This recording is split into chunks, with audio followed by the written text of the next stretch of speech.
سعد رضوی صاحب اور T L P کے احتجاج کی بات کر لیتے ہیں۔ ناظرین، جو پروٹیسٹ جس طریقے سے اس کا آپریشن ہوا، اس کے بعد کچھ جگہوں پہ مظاہرین نکلے، راستے بند کر دیے گئے پنجاب میں، ان چیزوں کو پولیس کی جانب سے کلیئر کروا لیا گیا، کچھ گرفتاریاں بھی کی گئیں، اور سڑکوں کی بندش کے کچھ مناظر کراچی میں بھی دیکھے گئے،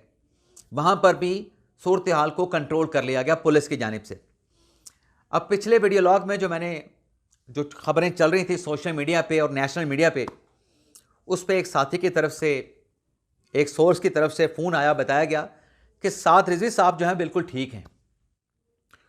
ان کے حوالے سے کوئی خطرے والی بات نہیں ہے، اور ساتھ میں یہ بھی بتایا گیا کہ وہ ریاست کی یا پنجاب حکومت کی تحویل میں نہیں ہیں، بلکہ سورس نے یہ بتایا کہ جو سعد رضوی صاحب ہیں وہ غائب ہیں، منظر عام سے غائب ہیں اور کہیں چھپ چکے ہیں، اور ان کی تلاش جو ہے وہ کی جا رہی ہے،